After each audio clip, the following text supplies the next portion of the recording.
Che, pero no es ¿cómo era que se pactaban las preguntas? Sí, acá, esta me las anotó Adorni y Karina Milei y Caputo estas. No, me imagino que alguna te las habrá anotado. Acá tengo las de Caputo. Es Santi Caputo, que es el más malo de todos. Tipo bravísimo. Es malo. Vuelvo a Libera para cerrar. La jueza que voy a investigar es Servini. Vas a hacer el Estado, vas a hacer una presentación espontánea, te vas a presentar, el abogado del Estado. La verdad, digamos, los temas jurídicos no son los míos. Sería imprudente de mi parte que te anticipe esto. Digo, esto quien seguramente mejor entienda en el tema es nuestro ministro de Justicia, Mariano Cunio Libarona. Él va a seguir toda la estrategia judicial, entre comillas. Digamos, bueno, es el ministro de Justicia, o sea, digamos, es el que entiende de estos temas. No, pero como es un tema en el cual participaste vos como ciudadano, además como presidente, por eso te lo pregunto. Pero de vuelta... Es bueno que lo señales como ciudadano, porque tuiteé desde mi cuenta personal. Sí, pero ya te diste cuenta que no, que sos presidente. Bueno, me lo dijiste antes. Pero mi cuenta es mi cuenta personal. Está bien, pero sos el presidente. Fíjate que dice mi cuenta de Twitter, abrila. Economista, sí, ya sé. Ok. Pero sos el presidente. Sí. ¿Qué? ¿Con esa parte? Sí, no sé cómo venía. Bueno, ok. Sí, estoy... ¿Qué? Sí, yo sé por qué. Por el juicio. Sí. Claro. Claro, sí, obvio. Sí, yo entiendo, me doy cuenta, te puede traer un quilombo judicial.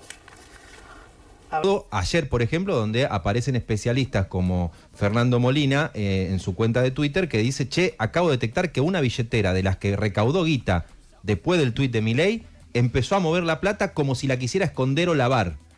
Esto a través de todos mecanismos que son difíciles de seguir, pero que los que entienden dicen, che, no se había movido ningún dólar de esos cerca de 100 palos que Hayden Davis dijo son de la Argentina. Bueno, acaban de moverse 4,5 palos.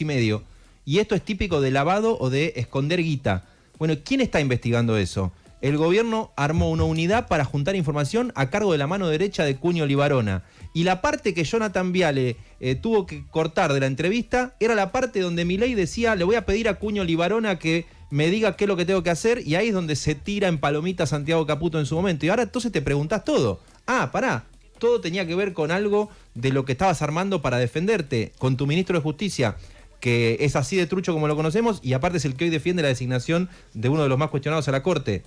Y a eso sumale que le meten presiones a los gobernadores para que los senadores no voten la creación de una comisión investigadora que podía ser un cuerpo medianamente independiente que investigue el caso, ¿no? Y por otro lado, te hace ruido ver qué quiere hacer el gobierno nacional con la justicia, qué jueces está promoviendo, etcétera, porque hay una demanda popular de seguridad que obviamente recae en el gobernador de la provincia de Buenos Aires por los hechos que más temprano desarrollaba Yami, el último de Kim Gómez, pero uno podría decir el del repartidor, el del búnker de Morón y tantos otros para atrás.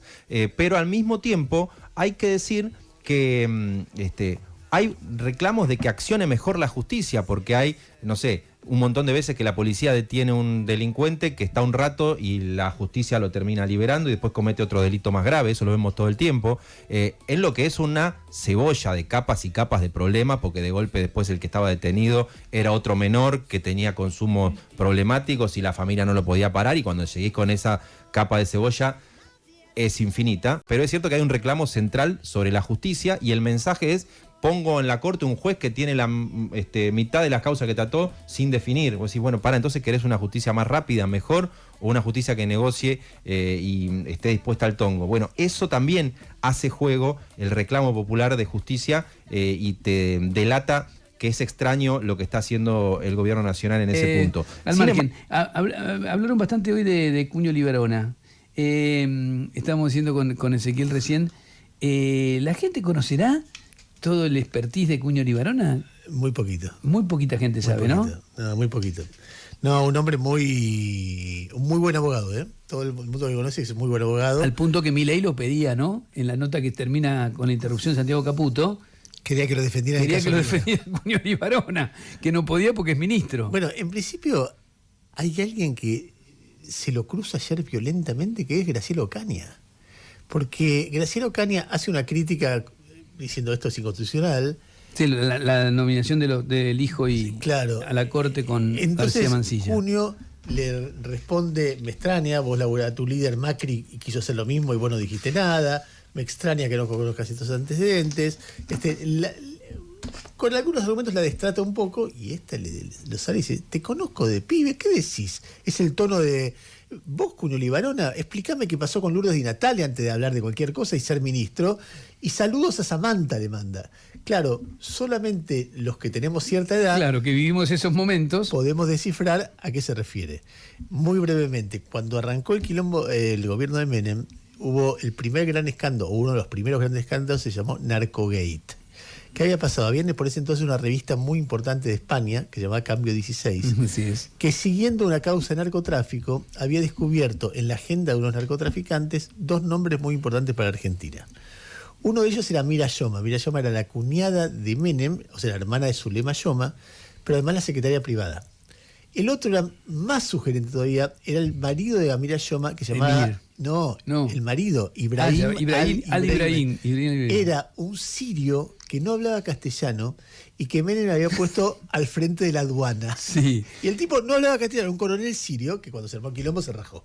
Y se En separó. esta política parecía la de ahora de hago lo que quiero, Claro, no de Menem. claro. Pongo a quien quiero donde quiero. El abogado, y ahí se hace muy conocido, el abogado de Amira Yoma era un muy joven Mariano Cuño Libarona. Mariano Cuño Libarona en aquel momento, es más, la jueza del caso, es la misma jueza del caso Libra, que es María Alucinante. Servini de Cubría. Ujú.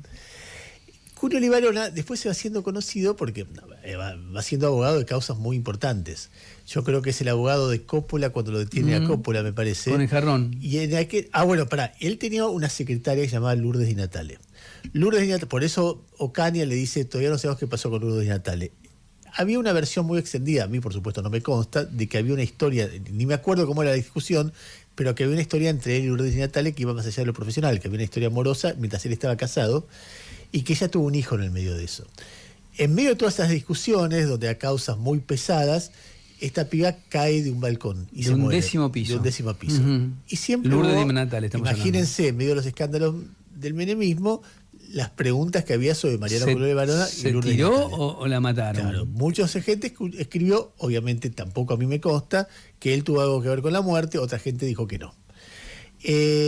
La justicia dijo que no. Bueno, en ese momento Lourdes Di Natale, antes de morir, en 1995, hablaba con Mariano Grondona y decía, por ejemplo, esto que vas a escuchar ahora.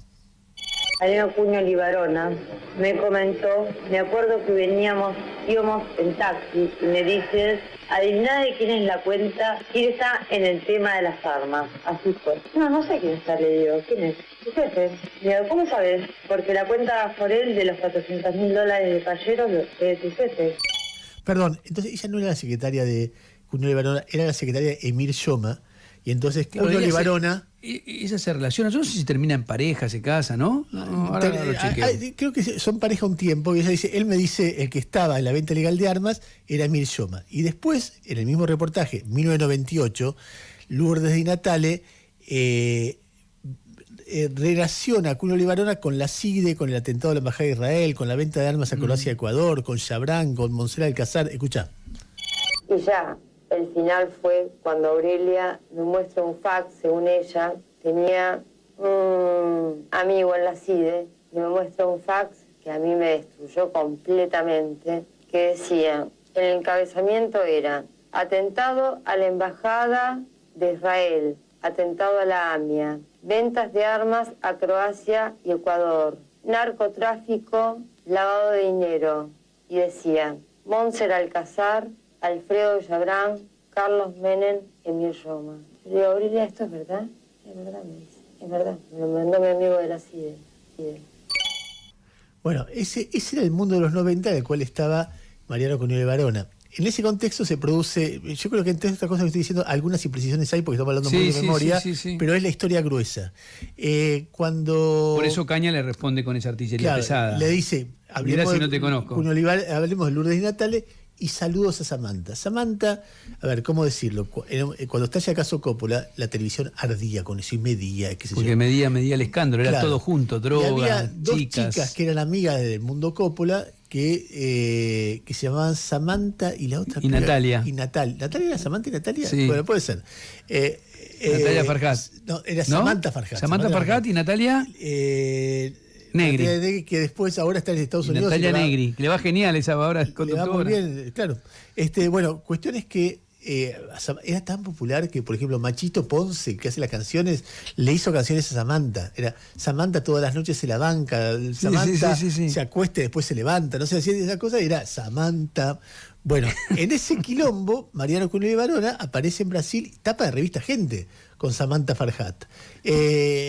Cuando hace el monólogo habitual que hacía antes de la Biblia de Calefón, Jorge Ginsburg se refiere a lo de Cunio con Samantha.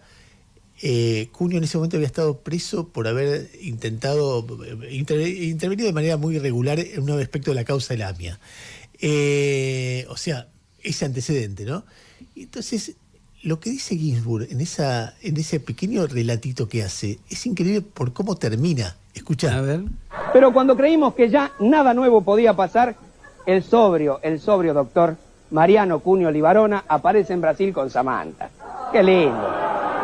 Cuando vuelve Ezeiza, amenaza a 2 reporteros gráficos y presenta, poco después, un video por televisión que había sido robado del despacho de un juez. Y bueno, ahora termina detenido. En realidad no estoy muy seguro si está detenido porque hace un rato que yo no salgo a la puerta. Así que puede ser que ya no esté en cana y lo hayan nombrado ministro de la Corte de Justicia. Casi. Es ministro del gobierno, no de la Corte, pero podría haber sido tranquilamente. Hace 30 años Ginsburg dijo, estuvo en cana, va a ser ministro. Y sí, Jorge. Y vos tenés ahí una seguidilla que vos decís, yo decía a la mañana, él fue defensor de narcotraficantes, de violadores, de ladrones, de corruptos muy importantes, etcétera. Uno puede agarrar y decir, viste que entre los abogados penalistas cada cual tiene su moral de qué defiende y qué no. Sí, te defiende y dice, yo estoy para defender gente. Perfecto. Pero en el momento que vos, en función de claro, pero si vos tenés una piba desesperada porque un familiar poderoso abusó de ella, es una decisión moral defender al familiar poderoso y poner tu servicio en función de eso.